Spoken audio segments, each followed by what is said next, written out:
नमस्कार, मैं युगल जोशी। मेरा हाल ही में हिंदी में पहला उपन्यास अग्निकाल प्रकाशित हुआ है। अग्निकाल का मुख्य पात्र एक हिजड़ा है।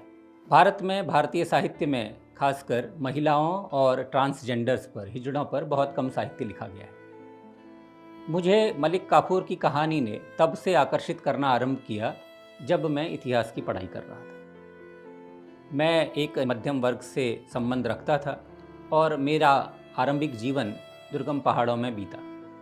ऐसे में इस तरह का एक चरित्र जो लगभग मेरी तरह की विषम परिस्थितियों से सामना कर रहा था, किस प्रकार इतना प्रभावी हो जाता है कि अलाउद्दीन खिलजी के लिए सारा दक्षिण भारत जीत लेता है, इस बात ने पहले पहल मुझे उसकी ओर आकर्षित किया। इतिहास इस चरित्र के बारे में बहुत कम लिखता है। तत्कालीन मुस्लिम इतिहासकार उसके बारे में करीब करीब पक्षपाती रहे हैं। जियाउद्दीन बर्नी का एक वाक्य है कि जैसे ही इस किशोर को अलाउद्दीन खिलजी ने देखा, वह इसकी सुंदरता पर मोहित हो गया। इसके बाद इसके युद्धों में विजय की कहानी है। लेकिन कैसे यह बालक अलाउद्दीन खिलजी तक पहुंचा, कैसे परिस्थितियों ने इसे हिजड़ा बनाया, कैसे यह गुलाम बना, इस सब के बारे में इतिहास अधिकांशतः मौन है। कई सारे स्रोतों से रिसर्च करके मैंने इस पात्र के चारों तरफ एक ताना बाना बुना। कहानी का आकर्षण चार विशेष चीज़ों की वजह से था। पहला, यह पात्र अपने में ही इतना अधिक आकर्षित करने वाला था कि इसकी कहानी ने मुझे कई रातों तक सोने नहीं दिया। दूसरा, तत्कालीन भारतीय समाज जो एक गर्त से दूसरे गर्त में गिरता जा रहा था, क्लैश ऑफ सिविलाइजेशन था, इस माहौल में कैसे यह चरित्र आकार लेता है, यह बहुत रोचक था।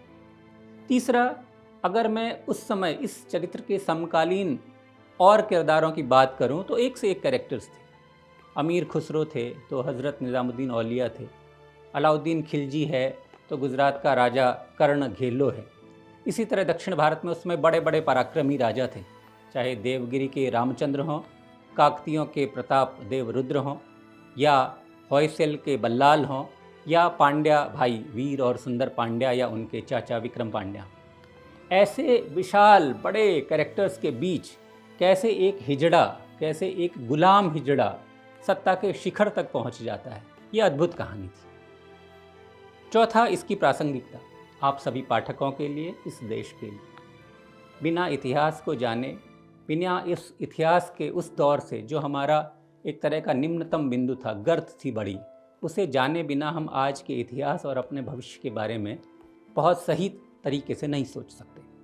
वह ऐसा काल था जिस समय भारत सहसा आर्थिक, सामाजिक और राजनीतिक रूप से एक अजीब सी मानसिकता से गुजर रहा था। मुगलों के आक्रमण थे उत्तर भारत पर और दक्षिण भारत करीब करीब इससे अनजान था। देश इस कदर अनजान था कि जब 712 ईस्वी में सिंध में सेनाएं आ गई थीं, तब से लेकर अगले 500 वर्ष तक, जब तक वह दिल्ली पर मजबूती से आसीन नहीं हुई, सारा भारत इसके लिए उदासीन था। ऐसा क्यों था? तो इस पुस्तक में मैंने उन सभी प्रश्नों का उत्तर जानने की कोशिश की है। यह हुआ है मलिक काफूर के चरित्र से। एक सहृदय युवा किशोर जिसकी अपनी कल्पनाएं हैं, जिसके अपने सपने हैं, जिसका अपना प्रेम का संसार है, जहां वह निर्बाध रूप से निश्चिंत होकर एक स्वतंत्र जीवन जीना चाहता है। यह किशोर पढ़ा लिखा है, इसके अपने सपने हैं, लेकिन जब सच्चाई के साथ वह आगे बढ़ने की कोशिश करता है, एक नया समाज बनाने की कोशिश करता है, तो समाज किस तरह उसका दुश्मन बन जाता है और उसे हिजड़ा बनाकर गुलामों के बाजार में बेच देता है। यहीं पर इस बात का अंत नहीं होता। उसके बाद वह हरम पहुंचाया जाता है, एक हरम से दूसरे हरम तक जाने की कहानी, एक स्थिति से दूसरी स्थिति तक, एक गर्त से दूसरे गर्त तक गिर जाने की उसकी कहानी है। लेकिन किसी भी परिस्थिति में वह हार नहीं मानता, चाहे वह प्रेमिका की मृत्यु हो, उसका एक जगह से दूसरी जगह तक बिकना हो। अंततः जब वह दिल्ली पहुंचता है तो किस प्रकार वह दिल्ली सल्तनत के न सिर्फ आर्थिक और राजनीतिक सुधारों का कार्य आरंभ करता है, बल्कि पहली बार किसी इस्लामी सेना के लिए दक्षिण भारत विजय करता है। इस सारी यात्रा के दौरान कैसे वह सहृदय किशोर, जो कि एक सज्जन पुरुष है, जिसका एक ईमान है, जिसका हृदय कोमल है, वह किस तरह से एक सत्ता पिपासु राजनीतिज्ञ में बदल जाता है। किस प्रकार उसकी सोच, जो सनातन परंपरा, भारतीय धर्मों से प्रेरित है, उनकी सोच में रसी बसी है, कैसे वह सारी बदल जाती है और उसको सिवाय अपमान, सिवाय बदले और सिवाय सत्ता के और कुछ नहीं मिलता। कैसे वह समय जो भारत के लिए बुरा था, उसके निवासियों के लिए बुरा था, सामाजिक, आर्थिक और राजनीतिक रूप से इस किशोर का पूरा ट्रांसफॉर्मेशन कर देता है, उसे पूरी तरह बदल देता है। उसकी कहानी है अग्निकाल। अगर आप अग्निकाल पढ़ते हैं, अगर आप इतिहास के विद्यार्थी हैं, तो मेरा दावा है कि आपको उस समय को जानने से इससे बेहतर पुस्तक हिंदी में और कोई नहीं मिलेगी। आप इसे पढ़ें तो आपको लगेगा कि उस चरित्र के साथ साथ आप इतिहास के गलियारों से होकर गुजर रहे हैं।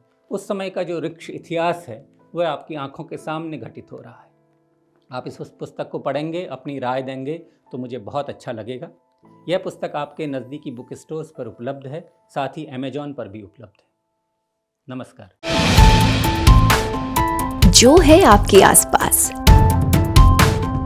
आपके शहर का खास, वो दिखाएगा आपको DNN 24, आपका अपना डिजिटल न्यूज नेटवर्क। तो फिर कीजिए लाइक, सब्सक्राइब और फॉलो।